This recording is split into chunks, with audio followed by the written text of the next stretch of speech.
우리는 이 세상에서 다른 사람들과 많은 관계를 맺으며 살아가고 있습니다.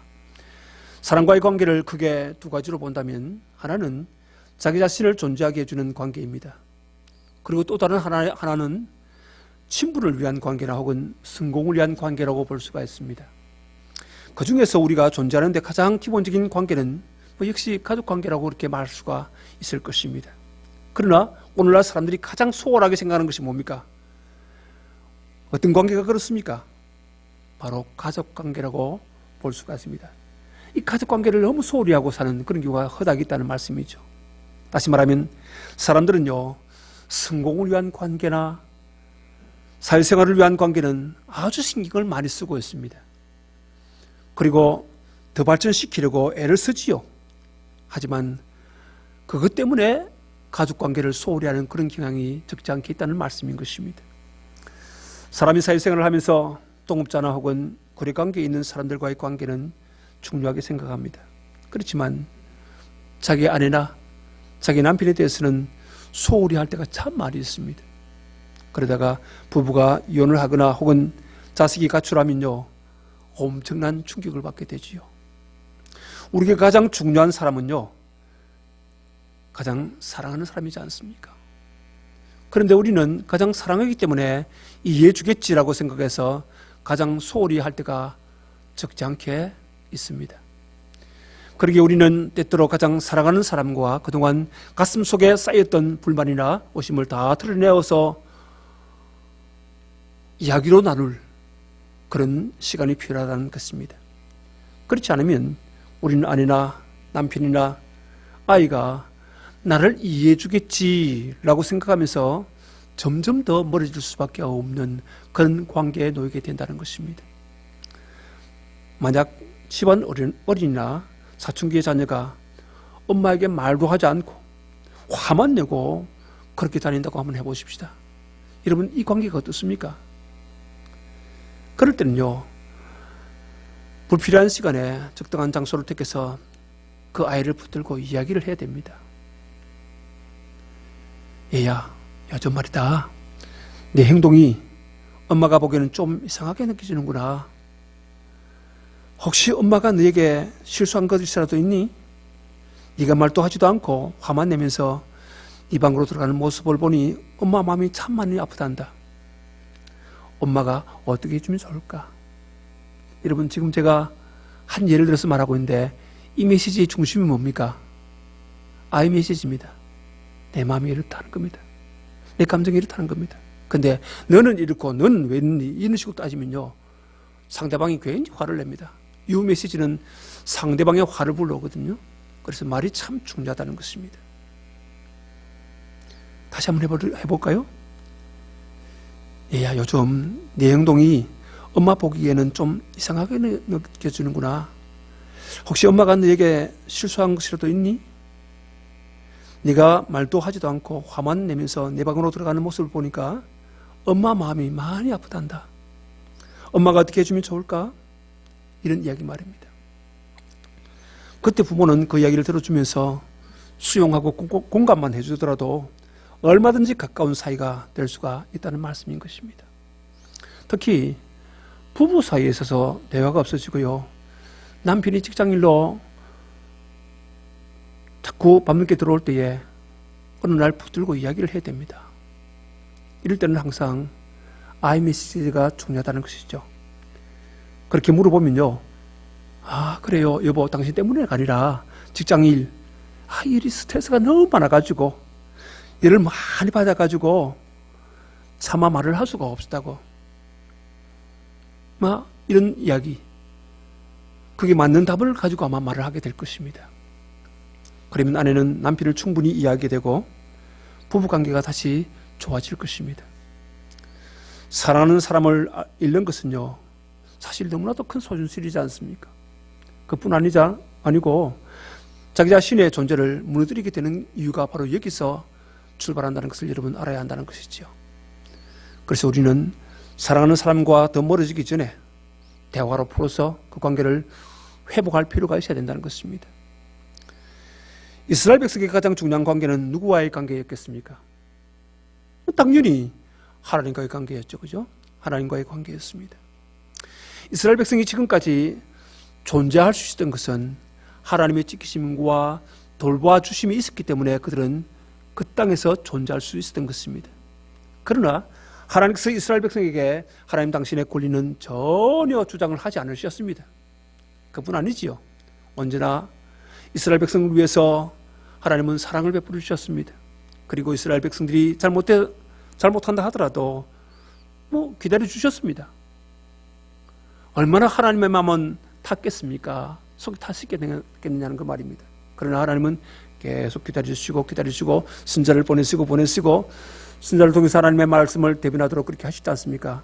직접 나타나가지고 하나님께서 천벌 내리시면 천벌 당하는 겁니다. 그런데 하나님은 계속 참으십니다. 이게 하나님 마음이었습니다.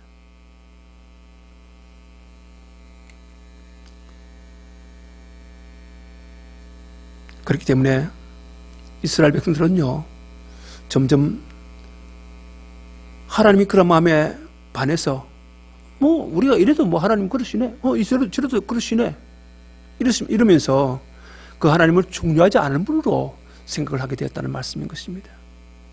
여러분, 모든 것이 풍요할 때에, 모든 것이 넉넉할 때 우리는 그것에 대한 가치를 잘 모릅니다. 마찬가지 아니겠습니까? 이스라엘이 그랬다는 말씀이지요. 다 잘해주니까. 근데 이제 하나님께서는 이스라엘 백성과 거의 법적인 소송도 불사할 정도로 아주 과격한 그런 논쟁을 벌이시게 되었다는 말씀인 것입니다. 그 이유가 무엇입니까? 만일 하나님이 여기서 이스라엘 백성을 내버려 둔다면 이제 완전히 이스라엘 백성들을 잃어버릴 수밖에 없는 그런 처지에 빠지게 되었기 때문입니다. 우리는 때때로 사랑하는 사람과 다툴 때에 본의 아니게 그들이 지금까지 함께 걸어왔던 것을 이야기해야 할 때가 있습니다. 왜 그렇습니까? 이들이 처음부터 관계가 나빴던 것은 아니지 않습니까? 그런데 어느 순간 자기들도 모르는 사이에 관계가 점점 멀어졌고 어느 날 보니까 너무 먼 거리에 있더라고 하는 것입니다. 사실 사랑하는 사람에게는요, 가장 큰 재산이 뭡니까? 함께 했던 고난의 순간들입니다. 그렇지 않습니까? 왜 그렇죠? 그 고난들이 모여서 현재의 자신들을 만들어냈기 때문입니다. 하나님은 이스라엘 백성에게 지금까지 하나님께서 이스라엘 백성과 함께 하시던 때를 기억하게 하셨습니다. 이게 4절과 5절 말씀입니다. 4절과 5절 같이 보시기 바랍니다. 읽겠습니다. 내가 너를 애굽 땅에서 인도에 내어 종로로 사는 집에서 속량하였고 모세와 아론과 미리암을 내 앞에 보냈느니라. 내 백성아 너는 모압 왕 발락이 꾀한 것과 보레 아들 발람이 그에게 대담한 것을 기억하며 시딤에서부터 길갈까지의 일을 기억하라. 그리하면 나 여호와가 공의롭게 행한 일을 알리라 하실 것이니라. 아멘.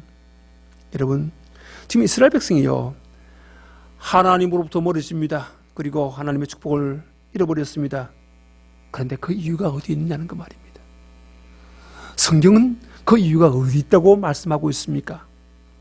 그것은요, 이스라엘 백성 자신들의 본질이 다른 이방 백성들과 다르다는 것을 제대로 생각하지 못했기 때문에 그렇다는 것입니다. 여러분 보십시오. 하나님께서 이스라엘 백성에게 말씀하시는 이 과거는요, 이스라엘 백성이 애굽에서 나왔다는 겁니다. 그 후에 광야에서 훈련받았다는 겁니다. 그리고 요단강을 건넜다는 것이죠. 그리고 이제 가나안 땅에 들어왔다는 것 아니겠습니까? 그때까지의 체험이 그들에게 있었다는 말씀이죠. 이것이 그들의 과거였습니다. 이스라엘 백성의 소중한 것은요, 이 과거 안에 다 들어있습니다. 사실 이스라엘 백성이 가장 기억하고 싶지 않은 건 때가 있었습니다. 그때가 언제였을까요? 그들이 애굽 땅에서 노예 생활 하다가 나온 것이었습니다. 여러분, 좋은 것을 같이 그들은 노예라고 하는 도장에 탁 찍혀 있었던 그런 사람들이었습니다.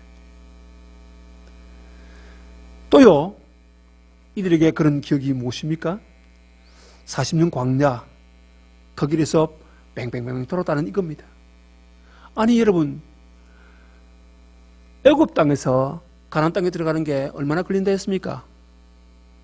그 많은 대군이 걸어가면요, 2달 반 하면 들어갑니다. 그런데 이게 웬일입니까? 40년 돌았잖아요. 이 40년 역사가 어떤 역사입니까? 불순종의 역사였습니다. 근데 그 불순종을 고쳐서 지금 어떻게 했습니까? 이들이 신앙이 좋은 상태로 가나안 땅에 탁 집어넣었다고 말입니다. 하나님과 끈끈한 관계, 사랑의 관계, 끊을래야 끊을 수 없는 그런 관계 속에서 그들을 싹 집어넣었다는 말씀이죠.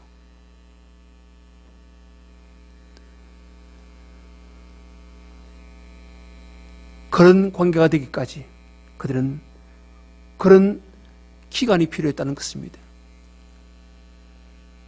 그러기에 여러분, 이스라엘 백성의 모든 비밀과 모든 미래가 다 여기 안에 들어있다는 것입니다. 이스라엘 백성들 이하려면요, 출애굽을 알아야 합니다.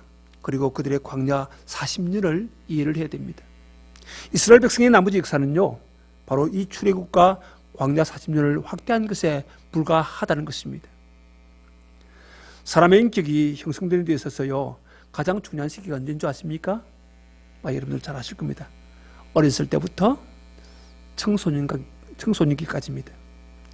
어떤 의미에서 사람의 인격은요, 어린 시절부터 청소년기까지의 인격이 그 이후에 확대된 것이라고 보면 될 것입니다. 마찬가지로 이스라엘 백성의 모든 비밀은요, 광야 40년 안에 다 들어있습니다. 그런데 이 기간에 이스라엘 백성에게 어떤 일이 일어났습니까? 먼저요, 이스라엘 백성에 대한 하나님의 구원이 그곳에 있었습니다. 이스라엘 백성에 대한 하나님의 구원이 있었다는 말씀이죠. 하나님은 애굽에서 종살이하던 이스라엘 백성을 속량하셔서 이스라엘 백성을 존재케 하셨습니다. 그래서 그들을 히브리인이라 그렇게 부를 수 있도록 하셨다는 말씀 아니겠습니까? 다시 말하면 이스라엘 백성의 존재의 뿌리는요, 출애굽 사건이었습니다. 이게 사절 앞부분에 보니까 이렇게 말합니다. 내가 너를 애굽 땅에서 인도에 내어 종로로 타는 집에서 속량하였고, 그렇게 말합니다. 여기서 하나님께서 이스라엘 백성을 속량하여 내었다는 그것이 무슨 뜻일까요? 이것은요, 하나님께서 이스라엘 백성을 위해서 대가를 지불하셨다는 그 말씀인 것입니다. 그리고 그 대가를 지불하면서 그들을 샀다는 말씀이죠. 하나님께서 이스라엘 백성의 수만큼 어린 양을 죽게 하시지 않습니까? 그 어린 양의 피로 그들을 다 샀다는 말씀인 것입니다. 그런데 놀라운 것은요, 어린 양으로 대속하지 못한 애굽의 모든 장자들요, 다 죽임을 당했지 않습니까? 사실 애굽 땅에 있는 모든 사람들은요, 다 죽어야 했습니다. 그 장자들은요, 한 명도 빠짐없이 짐승까지, 그 첫 번째 것은요, 다 죽어야 했습니다. 그런데 하나님의 말씀을 믿고 어린 양의 피를 문술주와 임방에 바른 이스라엘 백성들은요, 장자들이 그리고 첫 것들이 다 살게 되었다는 말씀인 것입니다. 그래서 이스라엘 백성은요, 가나안 땅에 있는 사람들과 자신을 비교해서는 안 된다는 것입니다. 비교가 안 되죠. 얼마나 소중합니까? 다 죽어야 되는데 안 죽고 살아났다는 것이죠. 여러분, 첫것이라고 말할 때는 것은 대표성이 있거든요.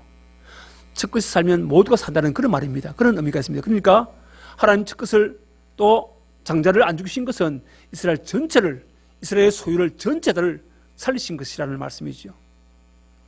그러니 이런 사람들과 가나안 사람들과 비교한다? 비교가 안 되지 않습니까? 사실 그렇습니다. 이스라엘 백성과 가나안 족속들은요, 존재하는 이유나 신분 자체가 완전히 달랐습니다. 무슨 말입니까? 가나안 족속들은요, 아직 속량받지 못한 죄의 노예들이었습니다. 죄수들이죠. 그렇다고 한다면 이스라엘 백성은요, 완전히 속량받은 자유인이기 때문이라는 것입니다. 예를 들어 볼까요? 여러분, 지금 소말리아에 있는 우리 해군이 가 있습니다. 그죠? 그래서 함부로 우리나라 배를 갖다가 강취하지 못합니다. 전문에 한번 했다가 저것들 얼마나 혼났습니까? 그 뒤로부터는 한국 상선을 안 건드린대요. 워낙 혼이 나오니까. 그때 우리 전사들 참 수고 많이 했지 않습니까? 근데 과거에 이 해적들이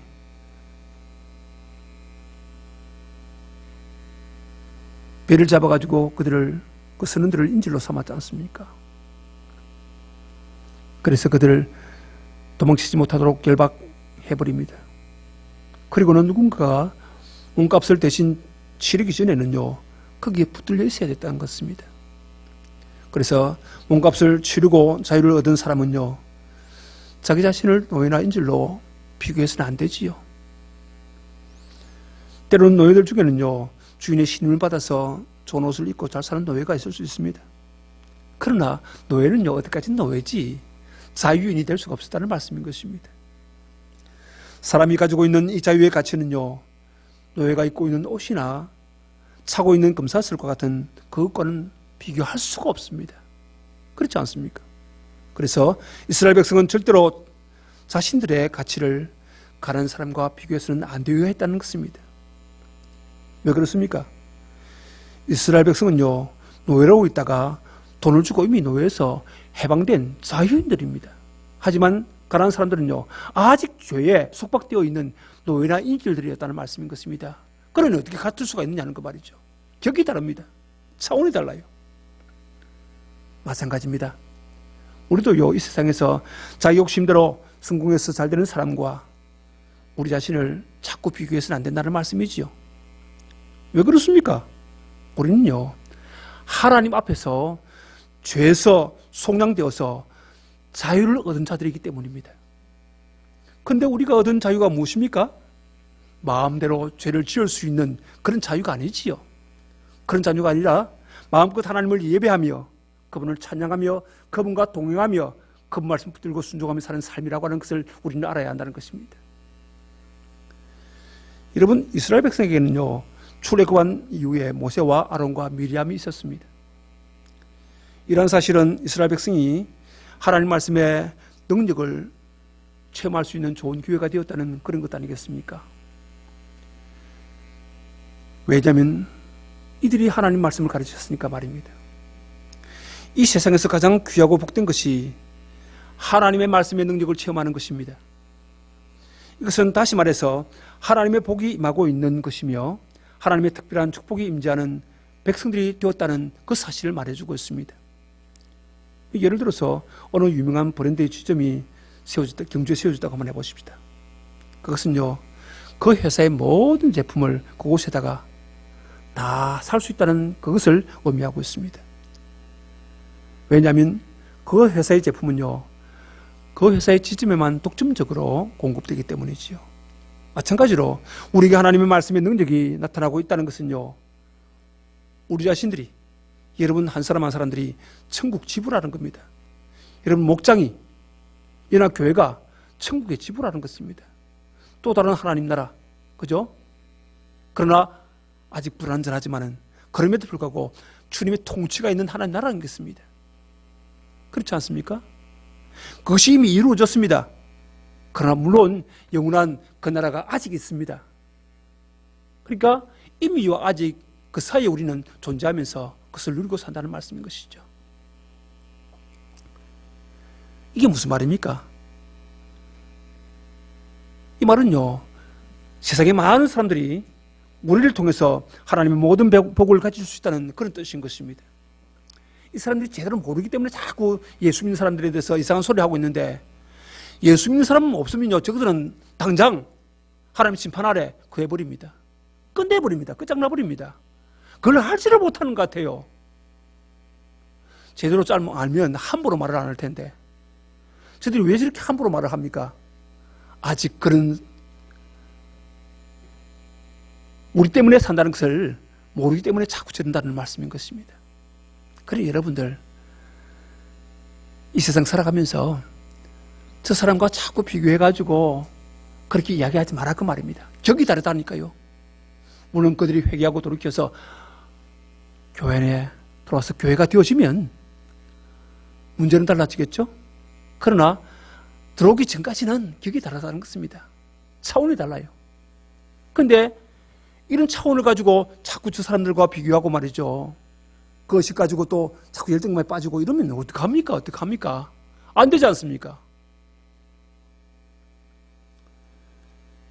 여기 미리암에 대해서 이야기하고 있죠. 그죠? 미리암이 누굽니까? 성경은 미리암을 갖다가 선지자라고 말하고 있습니다. 그러니까 미리암에게는요, 구체적으로 적용할 수 있는 하나님의 말씀이 있었습니다. 그러기에 미리암이 있는 이상 그들은 하나님 말씀이 있으므로 두려워할 필요가 없었다는 말씀이지요. 사실 그들에게 하나님 말씀이 들린다는 것은요, 하나님이 그들과 함께 계신다는 그런 내용을 의미하고 있기 때문입니다. 한번 생각해 보십시오. 양들에게 목자의 음성이 들린다는 것, 뭘 의미합니까? 그것은요, 목자가 자기들과 더불어 함께 있다는 것을 의미하는 거 아니겠습니까? 그렇기 때문에 목자의 음성이 들리는 이상 양들은 아무 걱정할 필요가 없다는 말씀입니다. 왜 그렇습니까? 양에 대해서 걱정해야 할 사람은요, 목자이지 양자선이 아니라는 겁니다. 그렇지 않습니까? 여러분, 아이들이 말입니다. 부모와 함께 있으면 아무것도 걱정할 필요가 없습니다. 왜요? 아이들의 문제는요, 아이들 자신이 하는 것이 아니라 부모가 해주는 겁니다. 부모가 챙겨주고요. 부모가 채워주고요. 그렇지 않습니까? 그래, 네가 알아서 해라. 나는 못하겠다 하는 그런 부모 있습니까? 무슨 말하고 있습니까? 애가 인상이 달라져도요, 부모는 얼굴이 시퍼해집니다. 뭐야? 왜 저러지? 금방 달라집니다, 태도가. 그리고 무엇을 도와줄까? 기대 쓰는 게 부모 아닙니까? 그렇지 않습니까?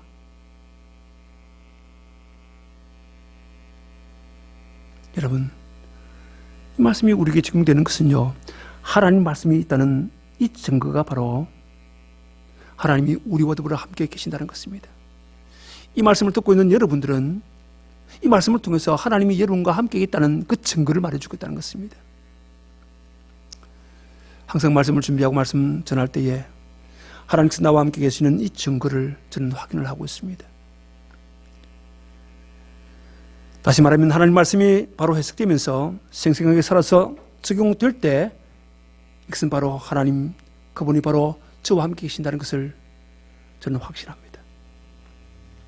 여러분, 아론 또 있죠, 그죠? 아론은 무엇입니까? 그 직분이요? 제사장이었죠? 여러분, 우리가 죄를 지으면요, 하나님의 은혜와 축복이 막혀버립니다. 하나님 주고 싶지만은 이 죄가 하나님과 우리 사이를 막아서 그것을 받지 못하게 한다는 말씀이지요. 그래서 죄 문제가 굉장히 중요하거든요. 그러나 아론은요, 제사장이기 때문에 언제든지 제사를 통해서 하나님과의 끊어진 관계를 회복시킬 수가 있습니다. 하나님과 나 사이에 단절된 이 죄 문제를 갖다가 해결해 주기 때문에 이 문제가 해결되면 하나님과 소통을 다시 할 수 있다는 말씀이지요. 그래서 이스라엘 백성도요, 다른 민족처럼 죄를 지어도 망하지 않았던 이유가 바로 여기 있다는 것입니다. 누구 때문에요? 이 아론 때문에 말입니다. 이런 말씀을 생각하면서 우리도 죄인이고요, 언제나 죄를 짓지만은 망하지 않는 이유가 뭡니까? 여러분과 저에게 대제사장이 계시기 때문입니다. 누구시죠? 여러분, 누구든지 제사장이 없으면요, 하나님의 은혜를 지속적으로 받을 수가 없습니다. 우리 제사장은요, 하나님의 보좌 우편에 있는 대제사장이십니다. 그분은요, 하나님 보좌 우편에서 우리 죄를 사시면서 전혀 오염되지 않은 하나님 복을 우리에게 계속 내려주십니다. 또 누가 있습니까? 그들에게 모세가 있지 않습니까? 그죠? 모세는 누굽니까? 이스라엘 백성의 능력의 지도자였습니다. 모세는 하나님 대신해서 이스라엘 백성을 인도했지 않습니까? 그러나 이스라엘 백성들 한번 보십시오. 참, 사실 그들은요,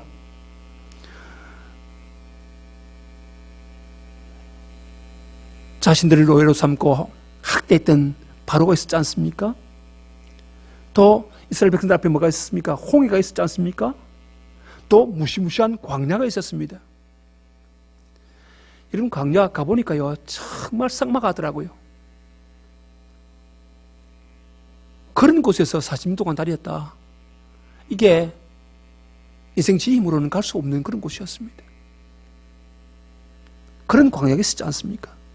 그리고 이스라엘 백성이 가는 길에는요, 아말렉 같은 무서운 그런 적들이 있었지 않습니까? 가나안에 미신과 저주가 있었습니다. 그러나 모세는 이 모든 적들을 다 이기고 이스라엘 백성을 축복의 땅으로 인도했던 그런 사람이었습니다. 여러분, 양에게 있어서 가장 중요한 분이 누구라고요? 목자라고 했습니다. 만약 양들에게 자기 목숨을 걸고 양들을 지키는 선한 목자만 있다면 양들은요, 뭐 늑대나 강도나 더위나 추위나 낭떠러지 이거 걱정할 필요가 전혀 없다는 말씀인 것입니다. 그래서 이스라엘 백성이 모세를 따라갔을 때에 홍해가 막 갈라져 버렸습니다. 반석에서요 생수가 터져 나왔지 않습니까?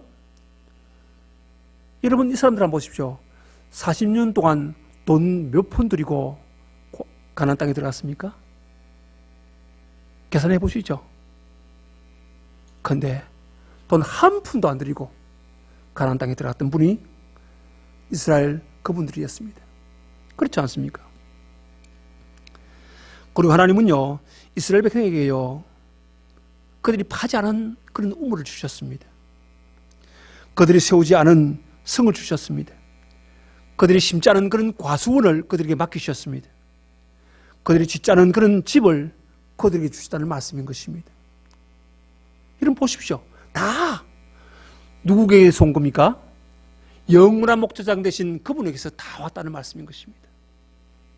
그리고 그것을 그들은 누렸습니다. 그렇지 않습니까?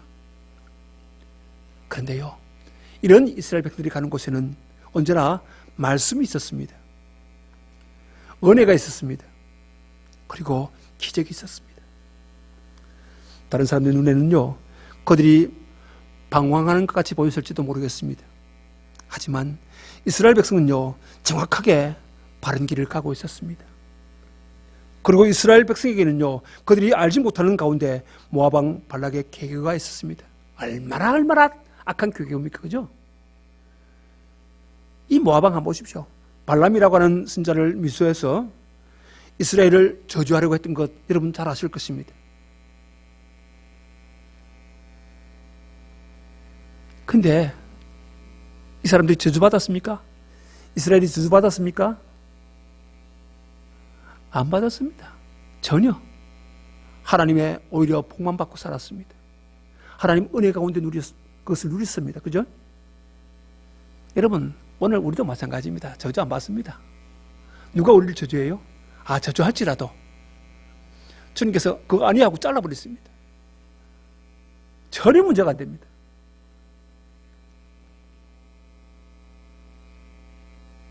여러분, 사람들이 그렇지 않습니까? 그죠? 어느 누군가가 어떤 사람에 대해서 악성 루머를 갖다가 인터넷에 딱 올립니다. 그러면 그 루머가 사실인지 거짓인지 상관없이 그 사람은 엄청난 충격을 받게 되죠. 그래서 망하거나 아니면 스스로 목숨을 끊는 그런 경우도 있더라고요. 여러분, 그게 뭡니까? 어쩌면 그것 또 다른 저주 아닙니까? 모압 왕 발락은요, 발람이라는 이 선자를 사용해가지고 이스라엘 백성을 저주하려고 했지만은 하나님 어떻게 합니까? 발람의 입을 갖다가 강건적으로 막아버렸습니다. 오히려 이스라엘 백성을요, 축복하게 하셨죠. 그죠? 저주가 변하여 축복되게 하시는 것. 여러분, 저들이 아무리 그리스도인들을 저주해도요, 이게 획 바뀌어버립니다. 그들이 저주한 만큼 우리에게는요, 축복으로 온다는 사실인 것입니다. 믿으십니까, 여러분? 그러니 여러분, 인터넷 들어가가지고 그거 보면서 뭐 이상한 소리 한 거 있죠, 그죠? 이런 소리. 기독교를 갖다가 박하마가 해가지고. 근데 이게 샥 돌아가지고 우리에게 축복을 온다니까요. 아무리 떠들어도. 근데 그거 보고는 마음이 낙심돼가지고 우리 교회가 왜 이럴까? 이럴 필요 없습니다. 우리 그냥 걸어가면 됩니다. 우리 할 일 그냥 하면 돼요. 그죠? 저주가 복되게 하신 하나님의 그 역사가 있다, 그 말입니다. 그걸 우리가 허용하신다는 말씀이죠. 단지 우리가 말씀 위에 살아갈 때 말입니다. 그렇지 않습니까? 여러분, 하나님 백성 가운데 성령의 역사가 강력하면요, 악한 자들의 저주나 루머가 통하지를 않습니다. 그러나 하나님 백성이 은혜를 잊어버리면요, 근거 없는 소문 때문에 교회가 큰 시험에 빠지기도 합니다. 목장교회가요 막 싸우기도 합니다. 또 개인적으로도요 큰 타격을 입게 됩니다. 은혜가 떨어지게 되면요, 성령 하나님의 강공적인 역사가 없으면요 그래 된다는 말씀인 것입니다. 그리고요, 하나님은 이스라엘 백성에게 시딤에서 길갈까지를 기억하라고 그렇게 말씀하고 있죠. 시딤에서 길갈까지 이스라엘 백성에게 가장 좋지 못한 일과 가장 좋은 일이 있었습니다. 여러분, 이스라엘 백성들이요 시딤에 오기 전까지 발람의 저주가 있지 않습니까? 그런데 이 사람들 한번 보십시오. 그냥 말씀 가지고 걸어가면 됐는데 이게 여기 들어보니까 농경사회 속에서 이상한 것들이 너무 많거든요. 자신들은 목축했지 않습니까? 그죠? 그리고 광야 생활했지 않습니까? 그러니까 모두 하나같이 그냥 있는 옷 그대로 그 옷 입고 오는 거예요. 40년 동안 헤어지게 안 했으니까 그냥 그 옷 입고 오는 거예요. 근데 그 모양이 예쁘고 아름답고 그렇겠습니까? 옷을 갈아입어야지. 그죠? 근데 그냥 평범하게 입고 온 거예요. 와보니까 막 색깔이 다른 거예요. 컬러예요. 흑백에서 막 컬러로 변하니까 눈이 획 뒤집어지는 거예요. 세상을 보니까 말입니다. 이게 문제였습니다.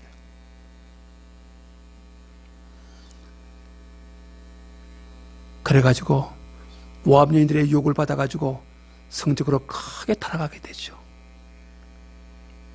물론 하나님의 제사장으로 인해서 마지막 점을 찍었습니다. 그리고는 얼마나 혼났습니까? 그때 하나님은요 이스라엘 백성을 염병으로 치시는데 하루에 3만 명이 죽었습니다. 염병, 역병이라고 하죠, 그죠? 그래 죽었습니다. 그 후에 이스라엘 백성은요 시딤에서 행진을 해서 요단강 그릇을 건넜습니다. 이스라엘 백성은 하나님의 능력으로 요단강을 건넌 후에 길갈에서 죽음을 각오하고 하나님 앞에서 할례를 받게 됩니다. 이때 이스라엘 백성은요 하나님께 가장 헌신되어 있었습니다. 그만큼 하나님의 말씀을 철저히 붙들고 있다는 말씀이죠. 여러분, 말씀 철저히 붙들고 있으니까 적군이 바로 눈앞에 있는데도 불구하고 두려워하지 않습니다. 불안해하지 않습니다. 그냥 할례 받습니다. 뭘 쓰래요? 믿음으로 받는다 그 말입니다. 놀랍지 않습니까? 그래서 이스라엘 백성들은요 하나님 말씀대로요 여리고성을 하루에 한 바퀴씩 쭉 돕니다. 입 탁 다물고, 그죠? 마지막 7째 날은요 7번 돌죠. 그리고는 크게 외치죠. 손을 대지 않았습니다. 크게 외치는데 하나님께서 하나님의 능한 손이 그 성을 가다가 안에서 밖으로 확 무너뜨려 버렸습니다. 하나님 이렇게 하신 것 같아요. 그래서 광야 40년이 이스라엘 백성에게 의미하는 것은 전혀 길들여지지 않았던 노예 민족이 하나님의 진리로 길들여져서 십자가의 용사가 되는 그런 과정이었다는 것을 우리가 알 수가 있습니다. 광야는 이스라엘 백성을 훈련하던 하나님의 학교였습니다. 물론 이스라엘 백성이 광야에서 훈련받을 때에 환경이 너무 열악하고 고달팠던 것은 사실입니다. 그러나 이스라엘 백성에게는요 하나님의 능력이 있었습니다. 그리스도의 피가 그 속에 있었습니다. 하나님의 기적의 손길이 그들 가운데 있었다는 말씀이지요. 그리고 이때 사실 이스라엘 백성은요 하나님 앞에서 가장 순결하고 아름다운 때였다 그렇게 볼 수가 있습니다. 따라서 이스라엘 사람들의 불평에 대한 하나님의 대답이 무엇입니까? 그것은 이스라엘 백성이 고생한 것은 하나님의 능력이었거나 이스라엘 백성에게 관심이 없어서 무관심해서 내팽개친 것이 아니라는 겁니다. 이스라엘 백성이 멋진 하나님의 백성으로 훈련받는 과정이었다고 설명해 주고 있습니다. 하나님은 이스라엘 백성을 가나안 땅에서 훈련하셨습니다.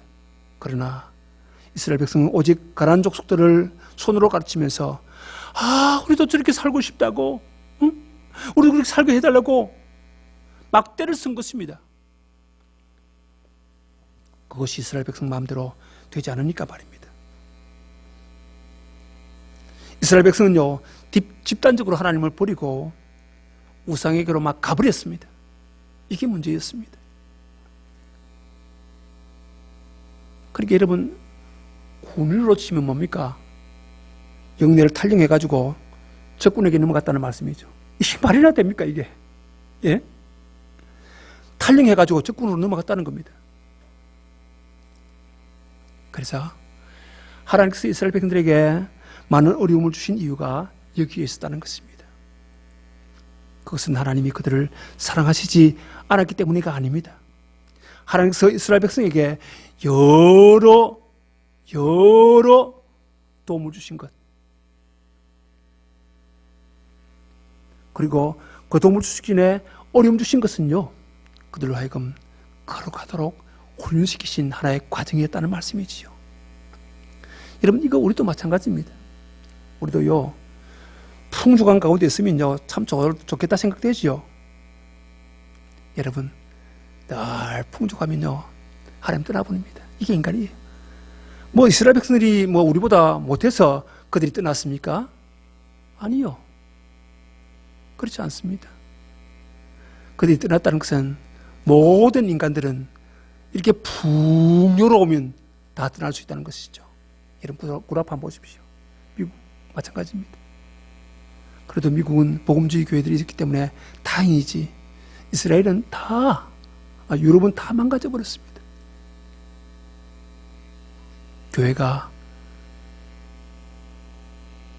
술주점이 되고요, 교회가 하나의 박물관이 되고요, 교회가 전혀 생각지도 못했던 그런 장소가 되고 말았습니다.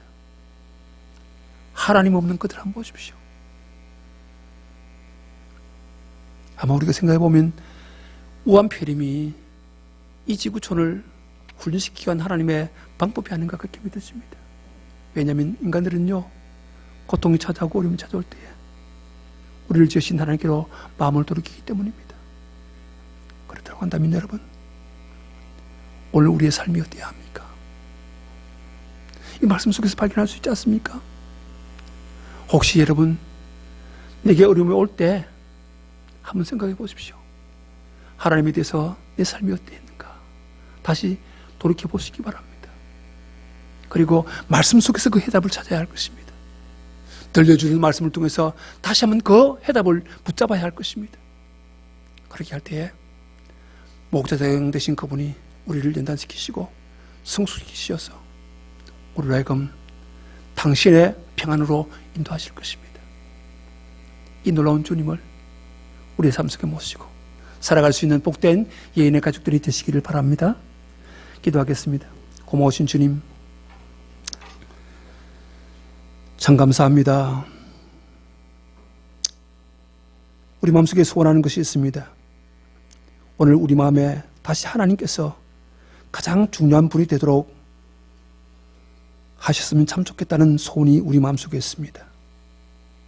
그래서 오늘 우리에게 하나님을 향한 뜨거운 열정이 회복되고 모든 사탄의 속임수와 저주를 이기고 기적으로 요단강을 건넜던 이스라엘 백성들처럼 이 어려움들을 건너갈 수 있는 저희들이 되게 하여 주시옵소서. 주님 우리와 더불어 함께 하심을 확실히 믿습니다. 임마누엘 하나님 되신 내 주인께서 오늘 우리와 더불어 우리 인생길 같이 걸어가 주시옵소서. 그래서 주님 원하시고 기뻐하시고 온전하신 듯이 무엇인지 잘 분별하며 그 뜻대로 살아갈 수 있는 저희들이 되게 하여 주옵소서. 그래서 하나님의 풍요로움과 하나님의 은혜와 또 하나님 우리에게 참 아끼지 아니하시고 주시려고 하는 그 마음들을 헤아리며 그 뜻을 쫓아서 살아갈 수 있는 복된 저희들 되게 하여 주옵소서. 감사드리옵고 예수님 이름으로 기도하옵나이다.